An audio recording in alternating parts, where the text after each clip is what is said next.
Assalamualaikum warahmatullahi wabarakatuh. Alhamdulillah wassalatu wassalamu ala Rasulillah wa ala alihi wa sahbihi wa man walah. Wa la hawla wa la quwwata illa billahi amma ba'd. Fa ikhwani wa akhwati fillah, kaum muslimin wal muslimat yang saya cintai dan saya muliakan, rahimani wa rahimakumullah. Semoga Allah Azza wa Jalla senantiasa mencurahkan rahmatnya kepada kita sekalian.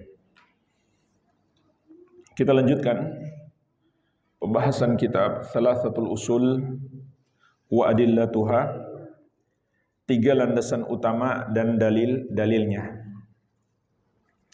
Kita masih dalam pembahasan Ma'rifatullahi Azza wa Jalla, mengenal Allah Azza wa Jalla.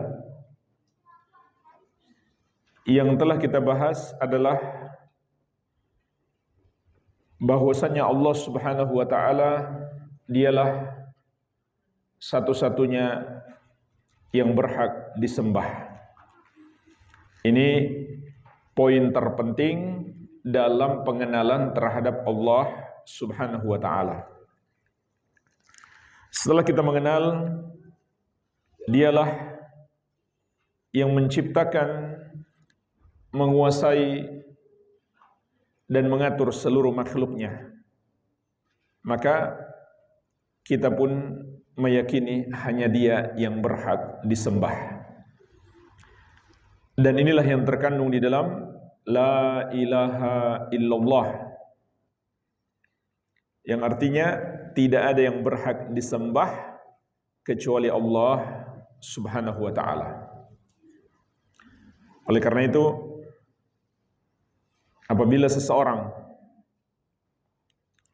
mempersembahkan ibadahnya kepada selain Allah, maka dia telah melakukan dosa terbesar yang disebut dosa syirik. Atau sekedar dia membenarkan, tidak menyalahkan orang yang menyembah kepada selain Allah, itu sudah termasuk dosa syirik.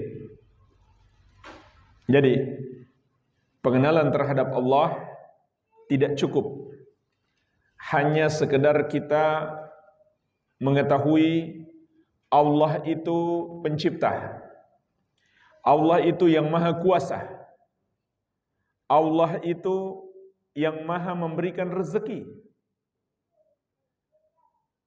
melainkan harus dengan keimanan bahwa hanya Allah yang berhak disembah.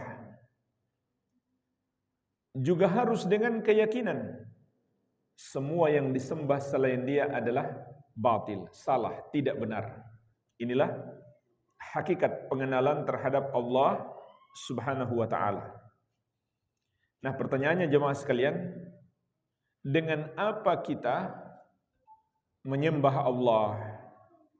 Apabila kita telah mengetahui hanya Allah yang berhak disembah, maka kita pun harus tahu amalan-amalan apa saja yang disyariatkan kepada kita untuk menyembahnya. Kemudian dengan itu kita mendekatkan diri kepadanya dan tidak kita persembahkan kepada selainnya. Walhamdulillah, di pertemuan yang lalu telah kita bahas macam-macam ibadah. Penulis rahimahullah ta'ala menyebutkan yang pertama doa,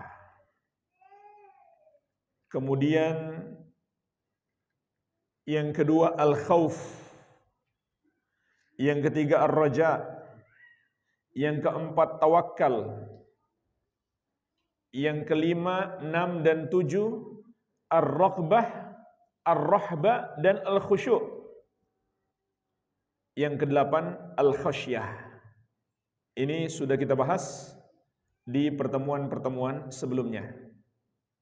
Maka di kesempatan ini kita akan melanjutkan macam-macam ibadah yang tersisa. Yang kesembilan adalah al-inabah. Apa itu al-inabah jemaah sekalian?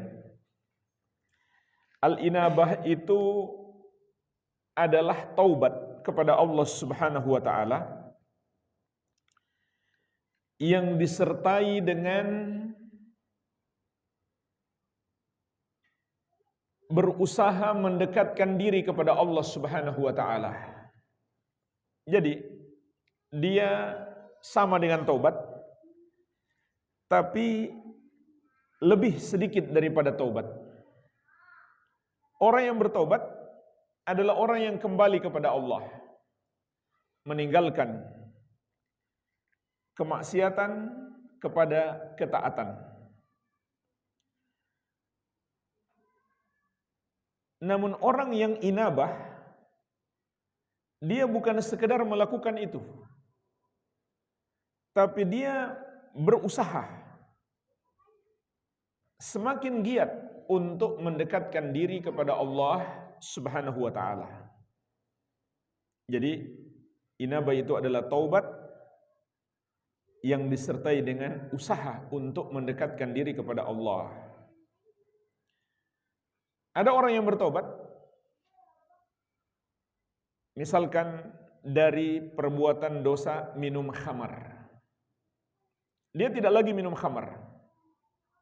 Dia tobat kepada Allah.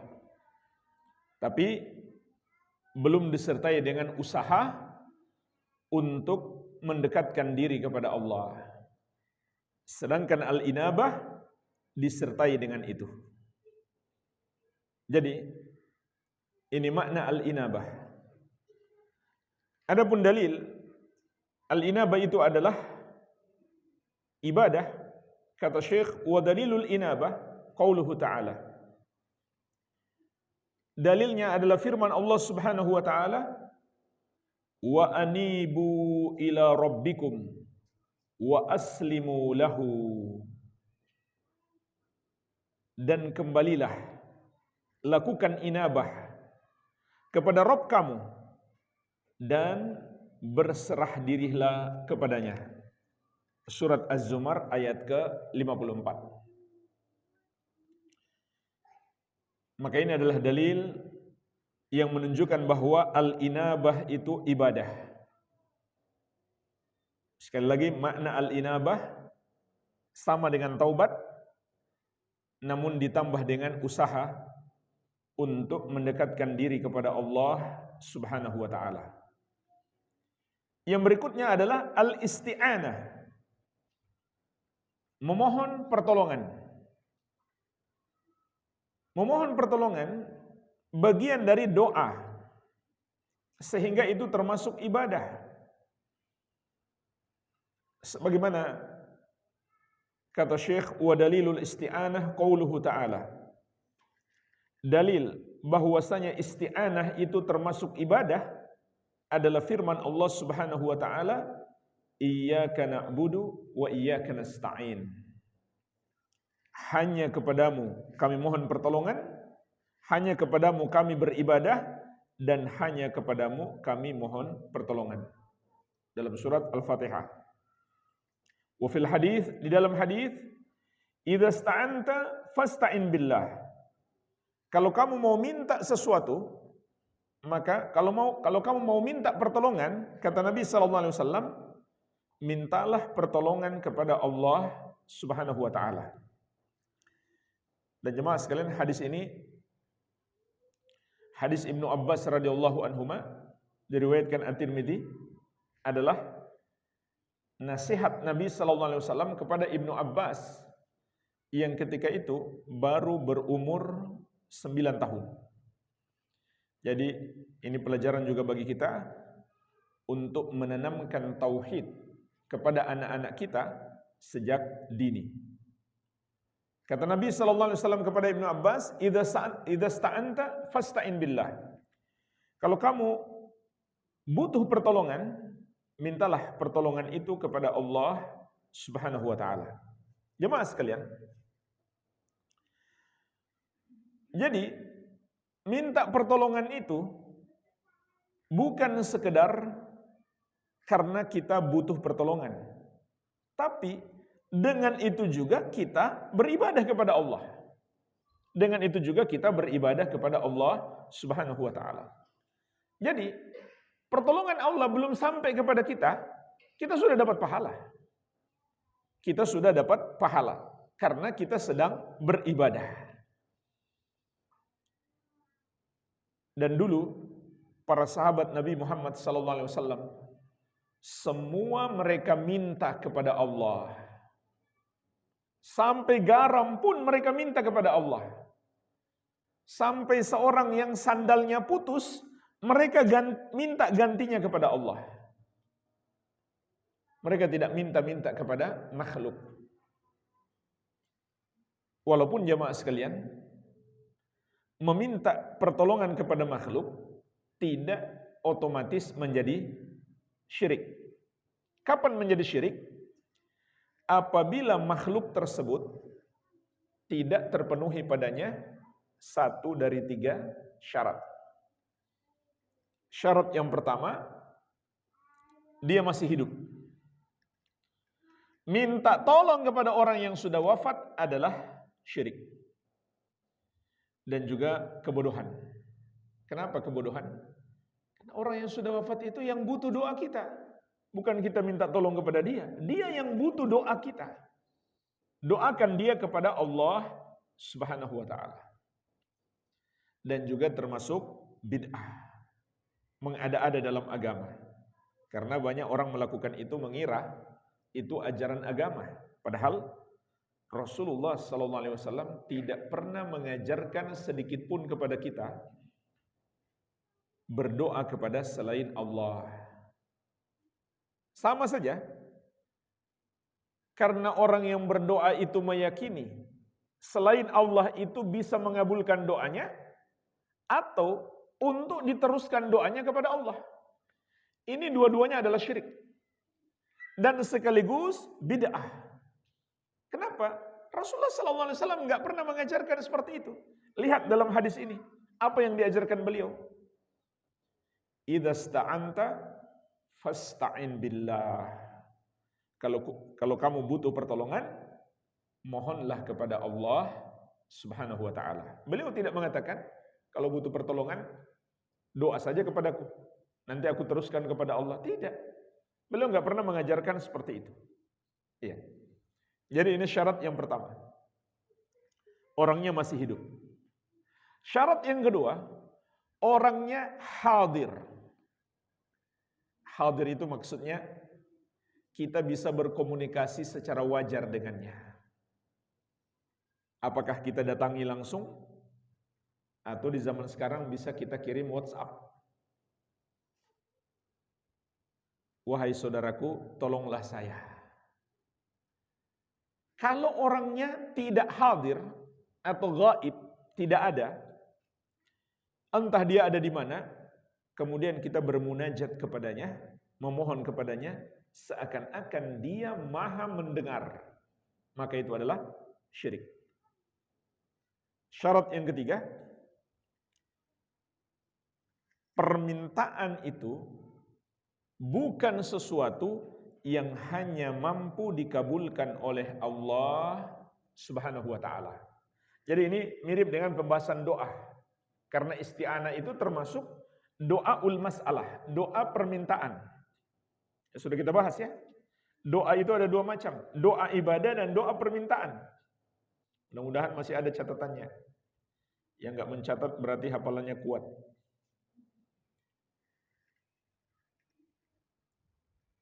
Jadi syarat yang ketiga, permintaan itu bukan sesuatu yang hanya mampu dikabulkan oleh Allah. Kalau seseorang meminta kepada makhluk, sesuatu yang hanya mampu dikabulkan oleh Allah, maka itu syirik. Contoh, minta dikabulkan seorang anak. Siapa yang bisa mengabulkan kepada kita seorang anak? Hanya Allah. Minta tolong dari gangguan setan. Siapa yang bisa melindungi kita? Hanya Allah. Kalau seperti ini kita minta kepada selain Allah, maka itu adalah syirik. Berarti kalau kita minta kepada seorang manusia sejumlah uang, syirik atau tidak? Syirik atau tidak? Tidak. Itu bukan termasuk syirik. Kenapa? Karena orangnya masih hidup. Yang kedua, orangnya hadir. Yang ketiga, dia mampu mengabulkan doa kita atau permintaan kita. Bukan sesuatu yang hanya mampu dikabulkan oleh Allah. Jadi ingat 3 syarat ini. Bisa ingat saja 3 kata. Hayyun, hadirun, qadirun. Hayyun, hadirun, qadirun. Hayyun, orangnya masih hidup. Hadirun, dia hadir. Qadirun, dia mampu. Mampu dalam artian yang dimintai itu bukan sesuatu yang hanya mampu dikabulkan oleh Allah Subhanahu wa taala. Jadi meminta sesuatu yang mampu dikabulkan oleh makhluk kepada makhluk tidak syirik. Tapi jamaah sekalian, ada hukum lain, ada pembahasan lain tentang masalah meminta kepada makhluk. Yang kesimpulannya, meminta harta kepada makhluk, dan makhluk itu bukan orang yang wajib menafkahi kita, hukumnya adalah haram, walaupun bukan syirik. Sedangkan meminta jasa, hukumnya adalah makruh. Kecuali yang wajib menafkahi kita. Contoh, istri kepada suami, tidak masalah. Istri minta kepada suami. Gimana kalau suami minta kepada istri? Kalau dia minta harta, hukum asalnya adalah haram. Hukum asalnya adalah haram.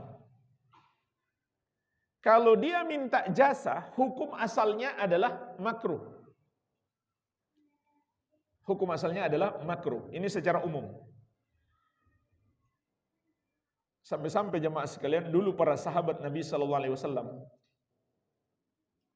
jika dia di atas hewan tunggangan, kemudian cambuknya jatuh, dia nggak minta tolong orang di sampingnya yang ada di bawah untuk ambilkan. Dia turun sendiri dan dia ambil cambuk tersebut. Karena hukumnya makruh. Dan kaidah syariat mengatakan, apabila ada darurat yang haram menjadi mubah, dan apabila ada hajat yang makruh menjadi boleh. Tidak makruh lagi. Ini dalam kaidah syariat.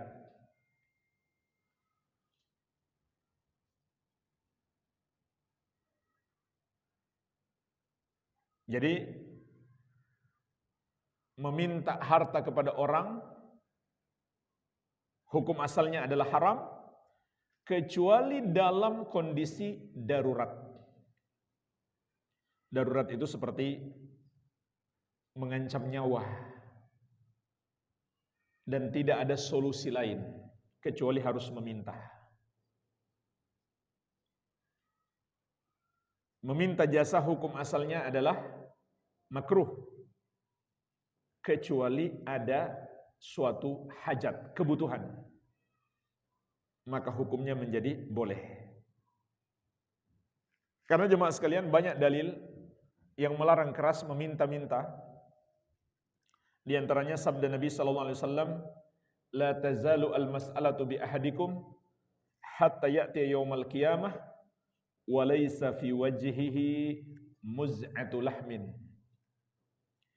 Tidak henti-hentinya seorang dari kalian meminta-minta sampai dia dibangkitkan di hari kiamat dalam keadaan wajahnya tidak berdaging. Subhanallah. Sejak ada WhatsApp, banyak sekali orang meminta-minta. Begitu pula di medsos. Dan yang paling berbahaya, meminta sambil menipu. Mengatasnamakan anak yatim, mengatasnamakan orang miskin, mengatasnamakan masjid, mengatasnamakan dakwah, tapi ternyata masuk ke kantong mereka sendiri. Ini dosanya lebih besar lagi. Sudah meminta-minta, ditambah lagi dengan menipu. Maka apa yang mereka makan itu adalah haram. Adapun jemaah sekalian, kalau kita betul-betul meminta untuk masjid, maka itu tidak terlarang. Itu masuk dalam kategori ta'awun, tolong-menolong dalam kebaikan. Kita membantu orang untuk menyalurkan dananya, asal kita amanah. Dan membantu operasional masjid, itu masuk dalam kategori ta'awun. Tapi, kalau kita punya uang sendiri, ngapain kita minta ke orang lain? Kita yang bantu di masjid. Nggak usah kasih pahala ke orang lain. Jadi kalau pahala kita pelit boleh. Karena kita disuruh berlomba-lomba dalam kebaikan. Kalau kita bisa ambil pahala itu semua, jangan dikasih ke orang lain. Kalau kita punya harta, kita bisa bangun masjid ini sendiri, ngapain orang lain? Keluarkan semua harta kita. Kalau memang kita tidak ada, baru kita minta tolong orang lain untuk ikut bantu. Jadi meminta seperti ini tidak ada masalah. Begitu pula kalau kita lihat saudara kita miskin. Kalau kita bisa bantu, bantulah. Namun kalau kita nggak bisa bantu, kita bisa meminta untuk dia. Itu namanya memberi syafaat. Memberi syafaat di dunia. Rasulullah SAW bersabda, "Isfa'u tu'jaru." Berilah syafaat, maka kamu akan dapat pahala. Jadi meminta untuk orang lain yang membutuhkan tidak masalah. Bahkan itu adalah amal soleh. Baik. Jadi meskipun tidak syirik, hukum asal meminta-minta itu apabila minta harta hukumnya haram, dan apabila meminta jasa hukumnya makruh. Yang syirik adalah ketika seseorang meminta kepada makhluk yang tidak terpenuhi pada makhluk itu satu dari 3 syarat dalam 3 kata. Apa saja itu? Hayyun, hadirun, qadirun. Baik.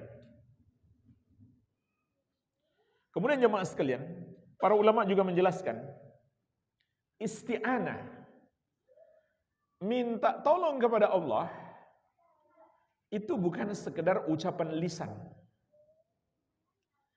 tapi harus disertai dengan hati yang yakin. Hanya Allah yang maha mampu menolong kita, dan prasangka baik kepada Allah, bahwa Allah akan menolong kita, dan hati yang bergantung kepadanya. Jadi nilai ibadahnya banyak sekali sebetulnya. Ini semua ibadah tersendiri. Ini semua adalah ibadah tersendiri, yaitu ibadah hati. Jadi lisan kita berucap minta tolong kepada Allah. Ini ibadah. Ditambah dengan ibadah hati, yakin hanya Allah yang maha mampu menolong kita. Ini ibadah tersendiri, yakin. Yang ketiga, prasangka baik kepada Allah. Ini juga ibadah hati. Sebagaimana orang yang prasangka buruk, dia dapat dosa.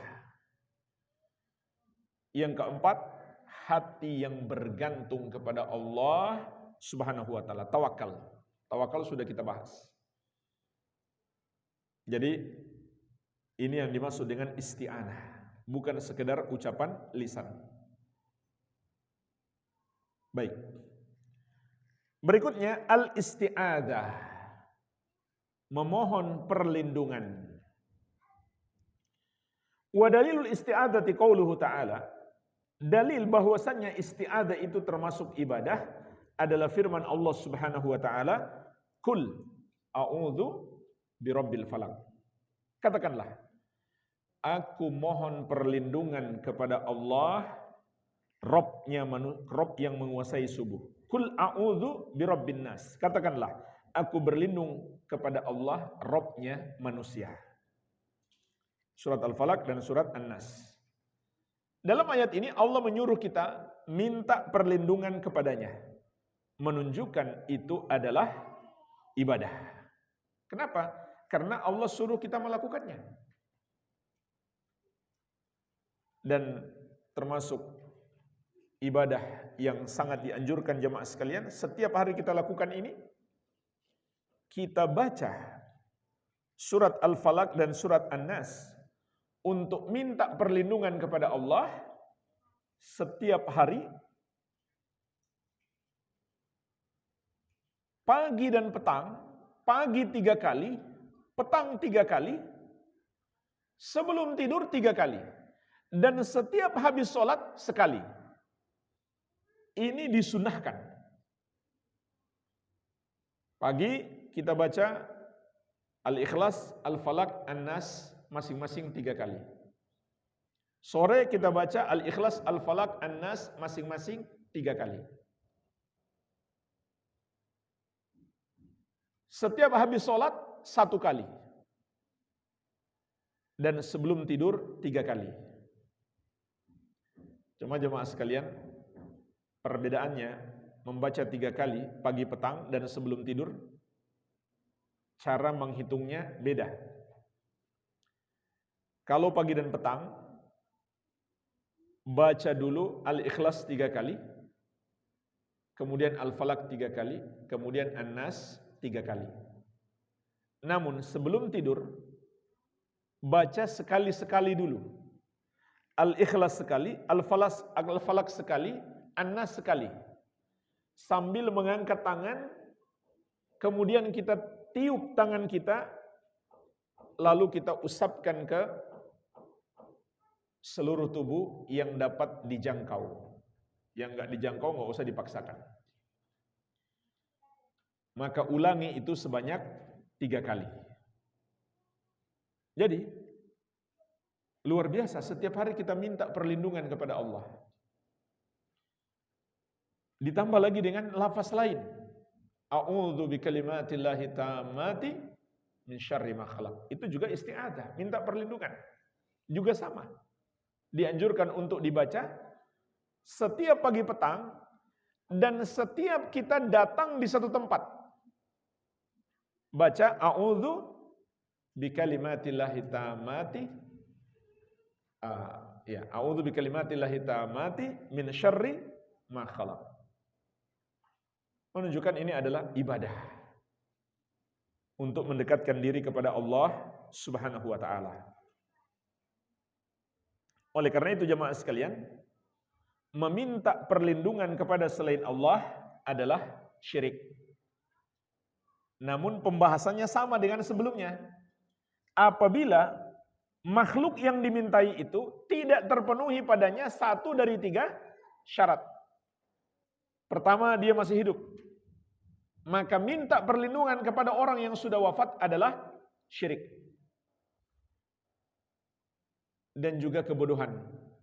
Kenapa kebodohan? Karena dia enggak mendengar. Dia tidak mendengarkan ucapan kita. Ngajak ngobrol orang yang enggak mendengar. Yang maha mendengar adalah Allah. Yang kedua, dia hadir. Dia hadir. Oleh karena itu, meminta perlindungan kepada yang tidak hadir adalah syirik. Di surat Al-Jin ayat ke-6, Allah Subhanahu wa taala menyebutkan termasuk syirik minta perlindungan kepada para jin. Wa annahu kana rijalun minal insi ya'udzuna birijalin minal jinni fazaduhum rahaqa. Dahulu sekelompok manusia minta perlindungan kepada sekelompok jin, maka para jin itu hanya menambah rasa takut dan kelemahan serta membuat mereka berdosa. Jadi bukan ditolong sama para jin, malah dikerjai. Termasuk orang yang lewat di tempat sepi, lalu dia mengatakan, "Mbah, permisi, saya mau lewat, tolong jangan diganggu." Maka itu sama dengan minta perlindungan kepada jin. Dan itu sekali lagi termasuk kebodohan juga. Karena jin itu lemah. Jin itu lemah jemaah sekalian. Setan itu lemah.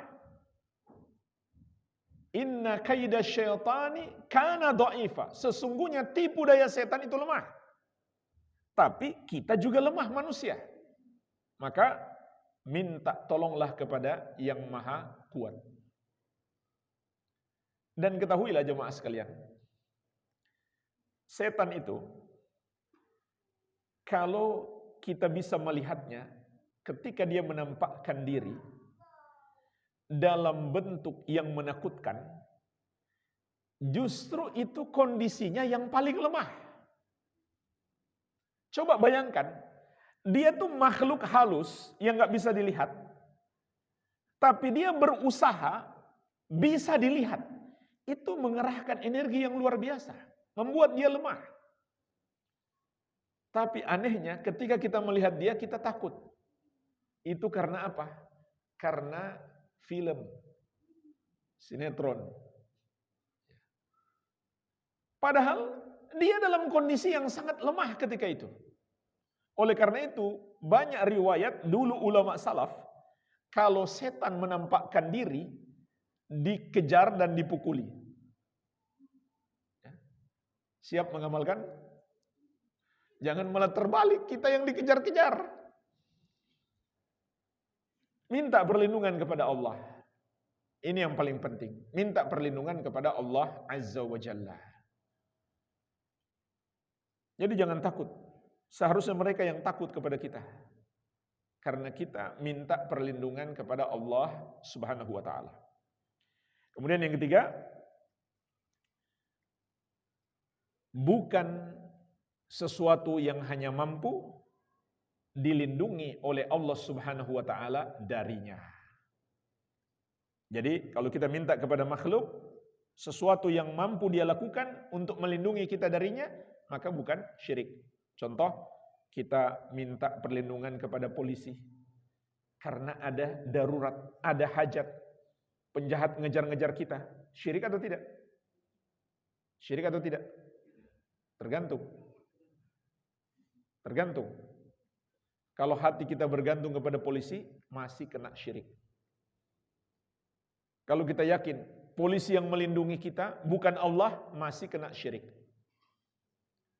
Namun kalau kita yakin polisi itu hanya sebab, Allah yang melindungi, dan hati kita bergantung kepada Allah, tidak syirik. Jadi kalau tidak terpenuhi satu dari tiga syarat ini, meminta perlindungan kepada makhluk termasuk syirik. Berikutnya al-istighatsah. Al-istighatsah artinya thalabul ghauts. Minta pertolongan dalam keadaan genting. Jadi kalau isti'anah dia lebih luas. Minta pertolongan dalam semua keadaan. Kalau doa lebih luas lagi. Meminta segala sesuatu yang kita butuhkan. Sedangkan istighatsah dia lebih khusus. Minta pertolongan dalam kondisi genting. Kenapa perlu dikhususkan oleh penulis rahimahullah? Karena nilai ibadah ketika itu akan lebih besar. Karena hati kita akan lebih bergantung kepada Allah. Dan juga ada dalil khusus. Kata penulis rahimahullah, wa dalilul istighatsati qauluhu ta'ala. Dalil istighatsah itu adalah ibadah. Firman Allah Subhanahu wa ta'ala, "Idz tastaghitsuna rabbakum fastajaba lakum." Ingatlah tatkala kamu beristighatsah kepada Rabbmu, maka Rabbmu memperkenankan doamu. Surat Al-Anfal ayat ke-9.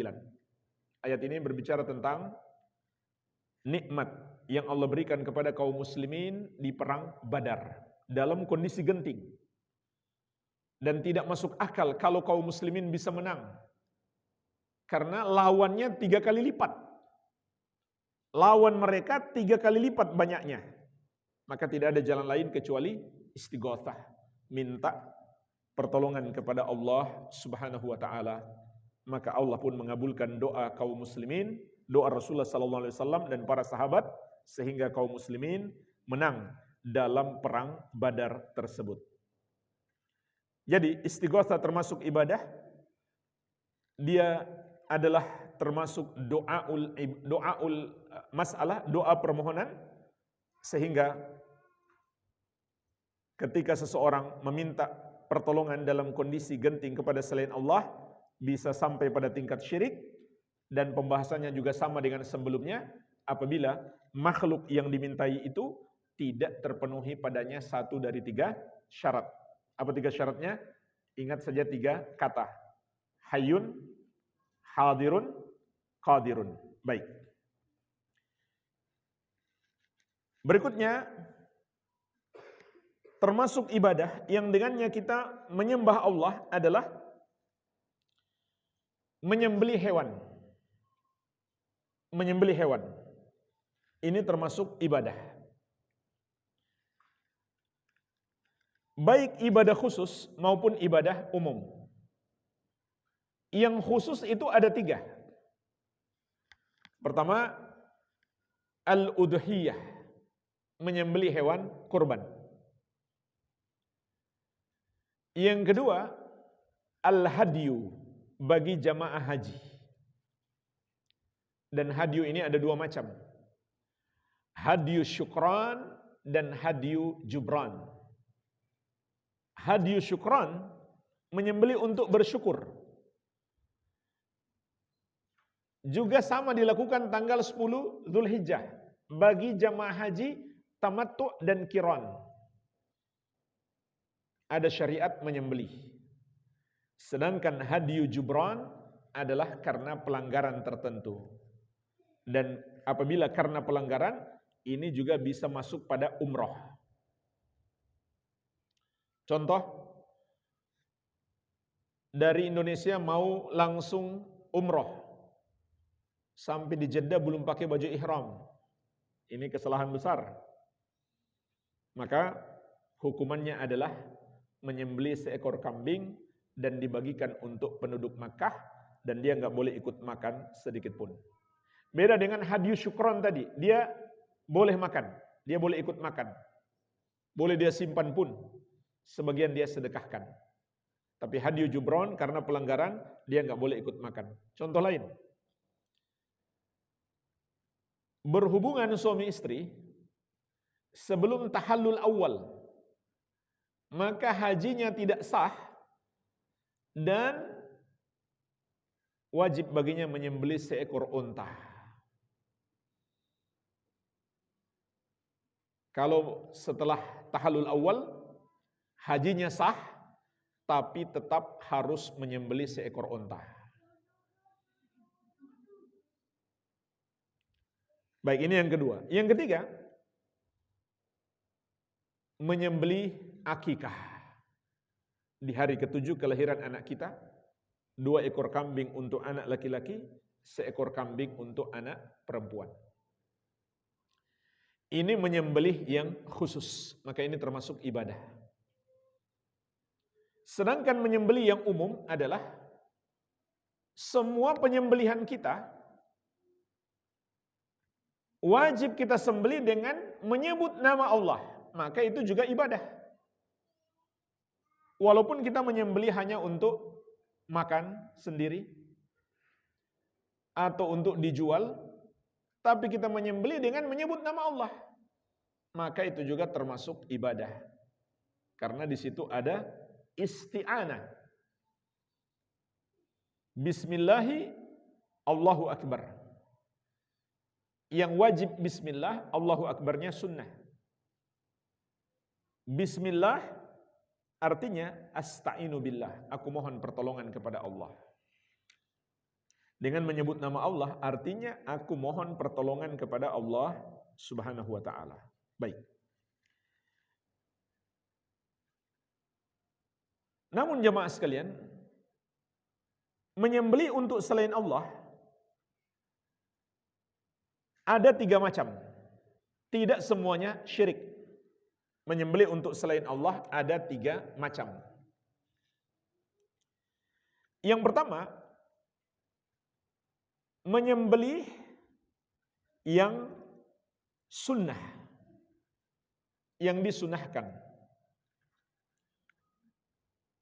Contoh, menyembelih untuk memuliakan tamu.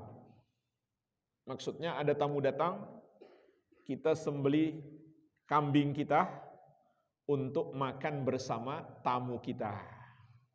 Bukan buat sesajen kepada dia, bukan. Buat makan bersama maksudnya. Ini sangat dianjurkan. Sangat dianjurkan. Dan mungkin kita kebanyakan di kota nggak melakukan itu karena kita nggak punya hewan. Kalau di desa-desa masih banyak. Minimal sembelih ayam karena ada tamu datang. Kalau kita tinggal pesan GoFood aja. Contoh lain, menyembelih untuk walimatul urs, resepsi pernikahan. Rasulullah sallallahu alaihi wasallam bersabda, "Aulim walau bisyatin." Buatlah resepsi pernikahan walau hanya dengan seekor kambing. Jadi punya modal buat beli seekor kambing, insya Allah sudah bisa nikah. Ini sunnah, ini dianjurkan.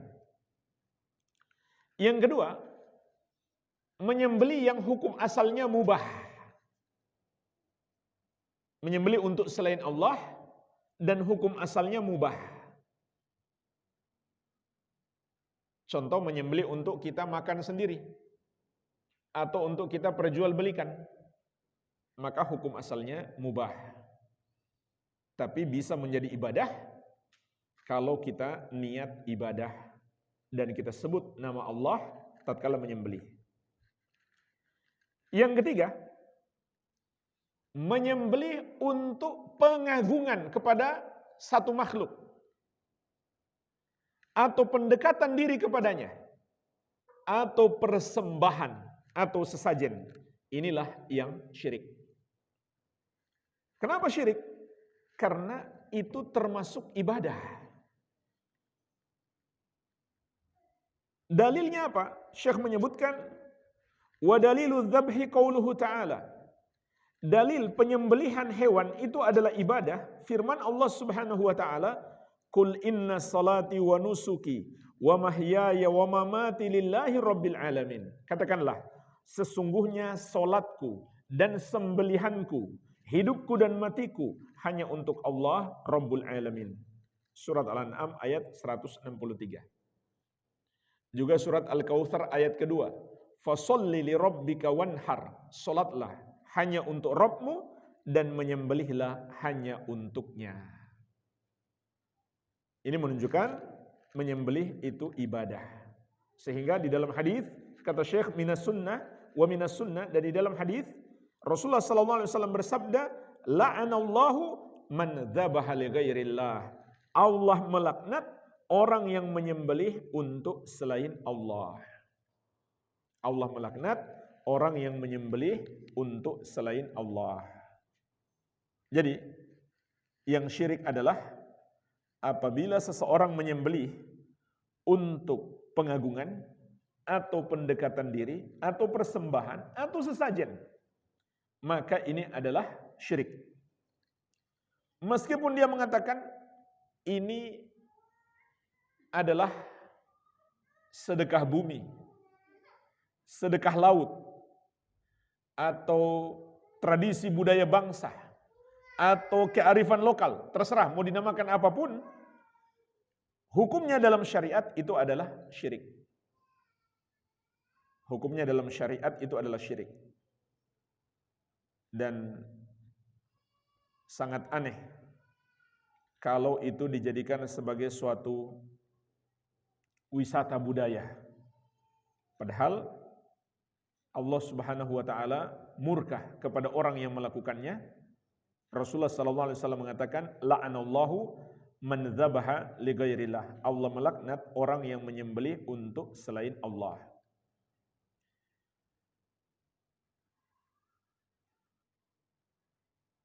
Dan hewannya jemaah sekalian, ketika itu hewannya haram untuk dimakan. Jadi meskipun mereka niat sedekah, misalkan hanya kepalanya dibuang ke laut, sisa badannya untuk disedekahkan, maka badannya itu nggak boleh dimakan. Dalam Al-Quran Allah mengatakan, wa ma uhilla li ghairillahi bih, diharamkan atas kamu memakan hewan yang dipersembahkan untuk selain Allah. Haram dimakan. Walaupun dia menyembelih mengucapkan bismillah, nggak ada pengaruh. Tidak ada pengaruh, tetap haram dimakan. Kalau niatnya untuk persembahan kepada selain Allah. Dan itu juga pemborosan harta. Walaupun yang dibuang hanya kepalanya. Karena kepalanya itu kalau dibikin sop, luar biasa. Bisa jadi mungkin 50 mangkok. Kalau disedekahkan kepada orang miskin, pahalanya luar biasa. Tapi, kalau dimakan, hukumnya haram. Dibuang mubazir. Serba salah kan? Dimakan haram, dibuang mubazir. Jadi, itu hanya tambahan dosa. Namun dosa terbesarnya hanyalah adalah perbuatan syirik. Juga termasuk syirik, kalau seseorang menyembelih dengan menyebut selain nama Allah, walaupun dia niatkan untuk Allah. Walaupun dia niatkan untuk Allah Subhanahu wa ta'ala. Namun dia menyembelih dengan menyebut selain nama Allah, maka itu adalah syirik. Dan juga haram dimakan. Dalam Al-Quran Allah mengatakan, وَلَا تَأْكُلُوا مِمَّا لَمْ يُذْكَرِ اسْمُ اللَّهِ عَلَيْهِ وَإِنَّهُ لَفِسْقَ. Dan jangan kamu makan hewan yang disembelih tanpa menyebut nama Allah padanya. Karena itu adalah kefasikan. Jadi, yang tidak menyebut nama Allah saja haram dimakan. Bagaimana lagi dengan yang menyebut selain nama Allah? Itu lebih diharamkan lagi. Tapi jemaah sekalian, pertanyaannya, jika seorang muslim menyembelih namun lupa menyebut nama Allah, bolehkah sembelihannya dimakan? Jawabannya, mayoritas ulama membolehkan. Kalau karena dia lupa. Tapi kalau dia sengaja, maka makan sembelihannya itu nggak boleh dimakan. Karena Allah mengatakan wa innahu lafisq. Itu suatu kefasikan. Berarti dia sengaja berbuat dosa. Sehingga kalau dia tidak sengaja, maka tidak mengapa. Jadi jemaah sekalian, terkait dengan sembelihan, hewan yang haram dimakan ada 4. Yang pertama, yang disembelih untuk persembahan kepada selain Allah, atau untuk sesajen, atau untuk pengagungan dan pendekatan diri. Yang kedua, hewan yang disembelih dengan menyebut selain nama Allah. Yang ketiga, hewan yang disembelih dengan sengaja tanpa menyebut nama Allah. Kalau nggak sengaja boleh dimakan, menurut mayoritas ulama. Yang keempat, hewan yang disembelih oleh orang musyrik selain ahlul kitab. Jadi, sembelihan ahlul kitab, Yahudi dan Nasrani, boleh dimakan dengan syarat mereka menyebut nama Allah dan hewannya bukan untuk persembahan kepada selain Allah. Ahlul kitab adalah orang kafir yang mendapatkan pengecualian, tapi masih dengan syarat. Mereka menyembelih dengan menyebut nama Allah, dan sembelihannya bukan untuk persembahan kepada selain Allah Subhanahu wa taala. Jadi ini 4 hewan yang diharamkan, hewan yang disembeli tapi diharamkan untuk dimakan.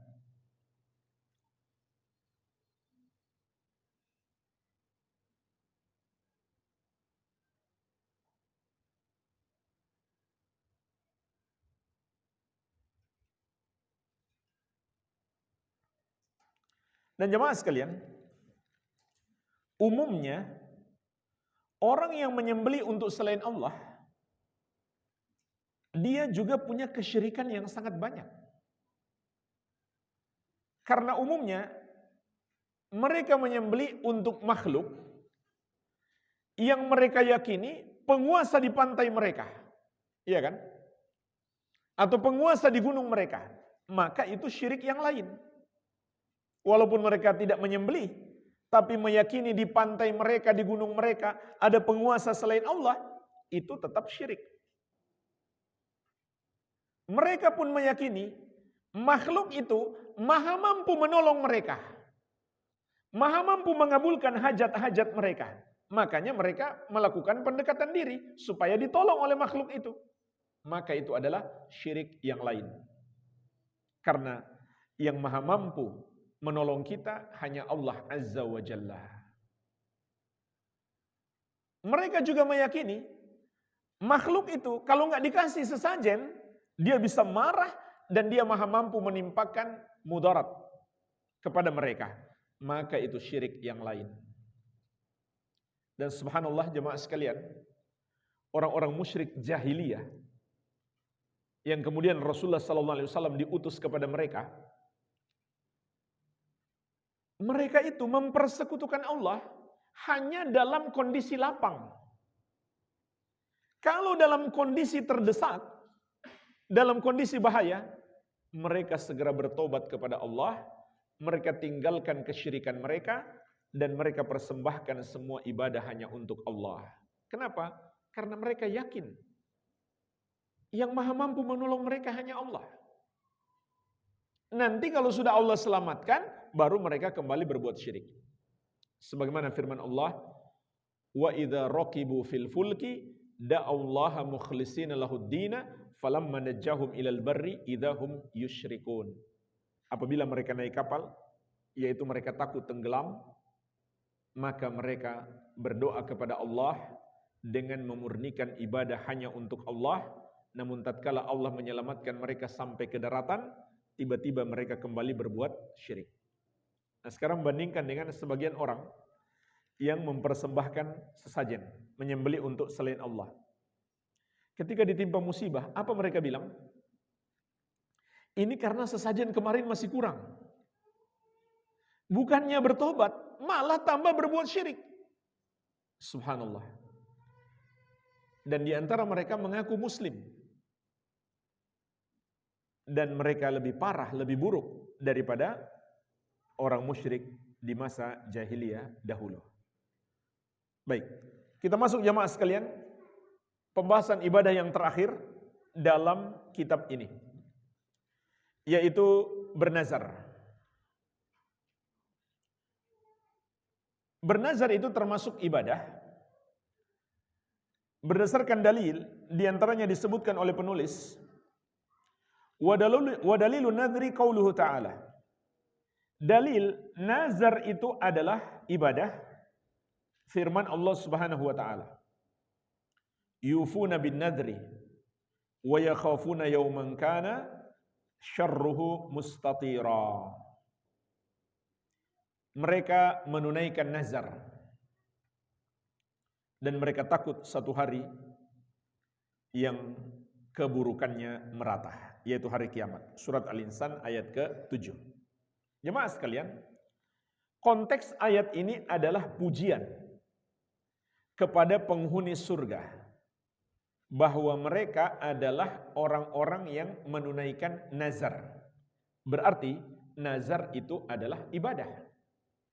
Karena Allah memuji orang-orang yang menunaikannya.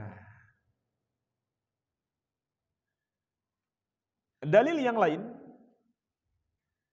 surat Al-Hajj ayat ke-29. Di pertengahan ayat Allah mengatakan, وَلْيُوفُوا نُذُورَهُمْ. Hendaklah mereka menunaikan nazar mereka. Ini perintah Allah, menunaikan nazar. Menunjukkan nazar itu ibadah. Oleh karena itu, seseorang yang bernazar untuk selain Allah, maka dia telah berbuat syirik. Tapi jemaah sekalian, nazar itu ada dua macam. Yang ibadah adalah nazar mutlak, bukan nazar mu'allak. Mu'allak itu artinya menggantung. Menggantung kepada apa? Kepada hajatnya. Jadi, nazar yang nilainya ibadah, kalau tanpa ada hajat yang kita gantungkan padanya. Contoh jemaah sekalian, nazar mutlak itu, seorang mengatakan, saya bernazar untuk Allah, saya akan bersedekah 1 juta kepada orang-orang miskin. Ini namanya nazar mutlak.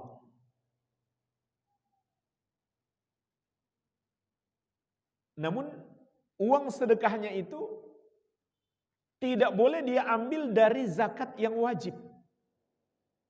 Karena kalau itu wajib, nggak perlu dinazarkan.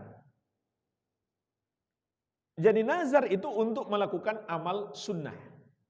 Akan tetapi jika sudah dinazarkan, maka hukumnya menjadi wajib.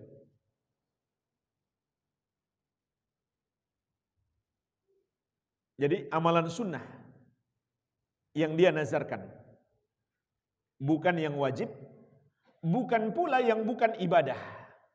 Contoh yang bukan ibadah, kalau ada orang bernazar, saya bernazar mau jalan mundur dari Tangerang sampai di Monas, maka itu bukan nazar, itu hanyalah kebodohan. Baik, ini yang pertama, ini namanya nazar mutlak. Yang kedua, nazar mu'allak, nazar yang menggantung kepada hajat. Contoh dia mengatakan, kalau nanti saya diterima kerja, saya bernazar untuk Allah, saya akan bersedekah 1 juta kepada orang miskin. Berarti ada hajatnya di situ. Apa hajatnya? Supaya diterima kerja. Maka ini disebut nazar mu'allak. Maka jemaah sekalian, yang ibadah itu adalah nazar mutlak, bukan nazar mu'allak. Nazar mu'allak itu bahkan hukum asalnya adalah makruh. Kenapa makruh? Karena Nabi SAW mengatakan, innama yustakhraju minal bakhil. Nazar seperti itu hanya dikeluarkan dari orang yang bakhil. Pelit dia, nggak mau bersedekah, kecuali kalau Allah kabulkan dulu hajatnya. Dan bisa jadi haram kalau dia bernazar karena prasangka buruk kepada Allah. Apa prasangka buruknya? Allah nggak akan kabulkan permohonannya kalau dia nggak menjanjikan sesuatu. Maka saat itu menjadi haram. Tetapi jemaah sekalian, dua macam nazar ini, baik nazar mutlak maupun nazar muayyan, maupun nazar muallak, kalau sudah terlanjur dilakukan, wajib ditunaikan. Wajib ditunaikan. Dua-duanya wajib ditunaikan. Jadi, yang ibadah dari asalnya adalah nazar mutlak. Nazar muallak bahkan pada asalnya adalah makruh, bahkan bisa jadi haram. Akan tetapi juga apabila sudah terlanjur bernazar, wajib untuk ditunaikan. Baik. Walhamdulillah jemaah sekalian, dengan ini kita selesai dari pembahasan tentang macam-macam ibadah dan juga pembahasan tentang mengenal Allah. Di pertemuan yang akan datang, kita mulai memasuki pembahasan mengenal agama Islam. Mungkin ini saja yang bisa kita bahas di kesempatan ini. Barangkali ada pertanyaan, saya persilakan.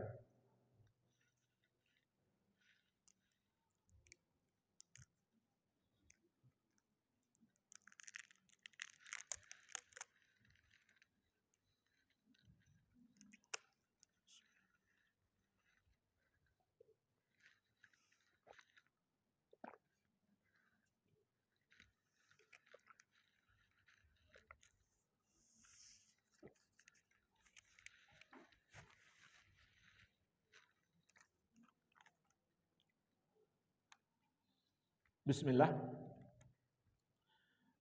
Bolehkah wanita menyembelih hewan jika tidak ada laki-laki dalam kurung darurat?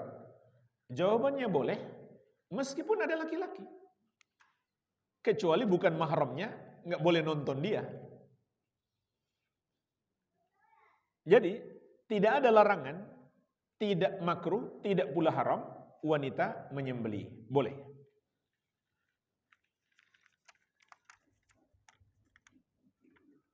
Bagaimana kalau dia sedang hamil? Boleh nggak dia menyembelih? Atau boleh nggak suaminya menyembelih? Jawabannya boleh juga, nggak ada masalah. Nggak akan berpengaruh kepada si anak. Apalagi kalau dia menyembelihnya ibadah. Malah dia dapat pahala. Menyembelih untuk hewan korban misalkan. Tidak ada masalah. Itu mitos ya, kalau istri lagi hamil katanya suami nggak boleh menyembelih.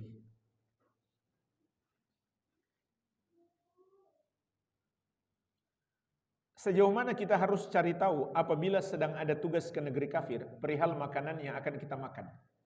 Sampai kita yakin makanannya halal. Dari informasi yang terpercaya. Kalau masih ragu, maka hukum asalnya tetap haram. Sembelihan orang kafir. Kecuali ahlul kitab jemaah sekalian. Tetapi umumnya ahlul kitab di masa sekarang jangankan menyembelih dengan nama Allah. Bahkan mereka sudah tidak tahu cara menyembelih. Mereka kalau mau makan ayam cuma diketok kepalanya. Ya kan? Kalau mau makan anjing, anjingnya dimasukin di karung, kemudian digebuk sampai mati. Na'udzubillah. Itu kondisi ahlul kitab umumnya di masa sekarang. Sehingga makanan ahlul kitab pun untuk masa sekarang harus kita waspadai. Harus kita pastikan dulu dia menyembelih sesuai dengan cara Islam. Jadi sampai yakin bahwa itu halal. Kalau belum yakin, maka carilah makanan yang lain yang halal. Beda halnya kalau kita di negeri muslim, kebalikannya. Seperti alhamdulillah di negeri kita, kebalikannya. Hukum asalnya adalah halal. Nggak usah kita khawatir. Walaupun muncul keraguan, jangan-jangan haram, tetap masih halal. Karena kaidah mengatakan, al-yakin la yazulu bisyak. Keyakinan tidak boleh hilang hanya karena keraguan. Berarti keyakinan itu hanya boleh hilang dengan keyakinan yang semisal. Jadi contohnya, kita dapat info, pasar itu meskipun yang jualan orang muslim, tapi mereka menyembelih tidak menyebut nama Allah. Infonya valid, yakin kita, barulah kita tidak boleh memakan sembelihannya. Tapi kalau infonya nggak valid, infonya masih belum jelas, hukum asalnya adalah halal. Itu di negeri muslim. Bagaimana caranya agar kita bertobat dari penyakit hati, agar bisa istiqomah dalam bertobat? Tobat itu adalah dengan memenuhi syarat-syarat taubat. Bertobat adalah dengan memenuhi syarat-syarat taubat. Apa saja syarat taubat? Ada 6. Yang pertama, ikhlas karena Allah. Yang kedua, menyesali dosa itu. Jangan malah senang atau bahkan bangga, naudzubillah, sesali dosa itu. Yang ketiga, meninggalkannya, tidak lagi melakukannya. Yang keempat, bertekad tidak akan mengulanginya di masa yang akan datang. Kalau ada orang bertobat, tapi di hatinya masih tersimpan keinginan untuk melakukan lagi, tobatnya tidak sah. Yang kelima, masih ada waktunya. Belum habis waktu. Kapan habis waktu? Saat malaikat maut datang menjemput atau matahari terbit dari arah barat. Yang keenam, kalau dosa itu terkait dengan kezaliman kepada orang lain, maka harus minta maaf kepadanya. Harus minta maaf kepadanya, atau minta penghalalan, atau mengembalikan haknya. Inilah 6 syarat tobat untuk semua dosa secara umum. Dosa apa saja? Adapun agar bisa istiqamah, nomor 1 yang paling utama adalah minta tolong kepada Allah Subhanahu wa taala. Nabi kita yang mulia pun sallallahu alaihi wasallam, di antara doa yang paling sering beliau baca adalah doa minta istiqamah. Allahumma ya muqallibal qulub, tsabbit qalbi ala dinik. Ya Allah yang membolak-balikan hati, kuatkan hatiku di atas agamamu. Yang kedua, mendalami ilmu agama. Ini kunci utama supaya istiqamah. Karena iman itu beriringan bersama ilmu. Makin dalam kita pelajari ilmu agama, iman kita akan semakin kuat. Sehingga jemaah sekalian, kita dapati orang yang paling kuat imannya adalah orang yang paling berilmu, yaitu Nabi kita yang mulia, Nabi Muhammad sallallahu alaihi wasallam. Dan Allah Azza wa Jalla berfirman, "Innama yakhsyallaha min ibadihil ulama." Hanyalah yang takut kepada Allah dari hamba-hambanya al-ulama, orang-orang yang berilmu. Maka semakin kita berilmu, kita akan semakin takut kepada Allah. Dan Nabi SAW juga bersabda, "Man salaka tariqan yaltamisu fihi ilman, sahalallahu lahu bihi tariqan ilal jannah." Barang siapa menempuh satu jalan untuk mempelajari ilmu agama, maka Allah akan mudahkan baginya jalan masuk surga. Jadi semangat menuntut ilmu. Jangan main HP di majelis ilmu. Jangan tidur. Semangat menuntut ilmu. Barang siapa menempuh satu jalan untuk menuntut ilmu agama, Allah akan mudahkan baginya jalan masuk surga. Menunjukkan ilmu adalah kunci utama untuk istiqamah. Karena itulah jalan ke surga. Yang ketiga jemaah sekalian, seleksi teman dekat kita, teman pergaulan kita. Jangan berteman dengan orang yang suka berbuat dosa. Maksudnya jangan berteman dekat dengannya. Jangan bergaul dekat. Teman biasa saja tidak apa-apa. Tapi kalau sampai bergaul dekat, jangan. Itu berbahaya. Bisa menjerumuskan kita dalam dosa. Pilihlah, bertemanlah, berusahalah mencari teman orang-orang soleh. Yang senang ibadah. Yang suka mengingatkan kehidupan akhirat. Yang suka menghadiri majelis ilmu. Jadi, ini jalan istiqamah. Mungkin ini diantaranya, semoga bermanfaat. Apabila merasa takut, apabila merasa takut kafah, karena merasa semakin belajar, semakin berat lagi ujian hidupnya. Jemaah sekalian, Allah mengatakan, la yukallifullahu nafsan illa wus'aha. Allah tidak membebani seseorang kecuali sesuai dengan kesanggupannya.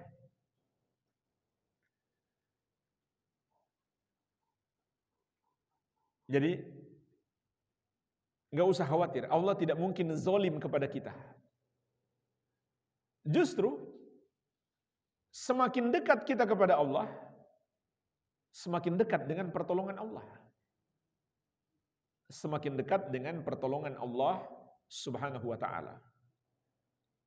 Dan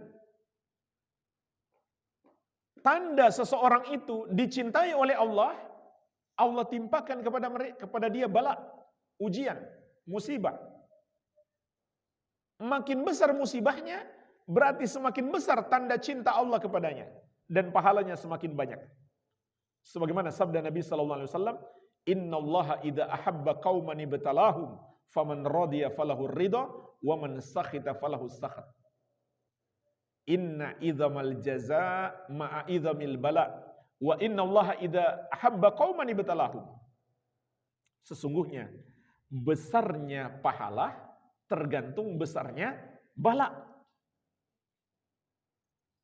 Dan sesungguhnya Allah apabila mencintai satu kaum, Allah timpakan kepada mereka bala. Faman radiya falahu ridha wa man sakhita falahu sakhat. Barang siapa yang ridho, Allah pun meridhoinya. Barang siapa yang marah, Allah pun murka kepadanya. Jadi ini logika yang salah ya. Nggak mau belajar, berarti nggak mau imannya tambah naik. Nggak mau tambah dekat dengan Allah, agar lebih sedikit musibah. Justru jemaah sekalian, hakikat musibah yang lebih besar adalah jauhnya seseorang itu dari Allah. Itulah musibah yang lebih besar sesungguhnya. Ketika Allah timpakan kepada kita musibah, yang dengan sebab itu Allah ingin kita lebih dekat kepadanya, justru itu adalah nikmat. Justru itu adalah nikmat. Jadi ini adalah salah kaprah.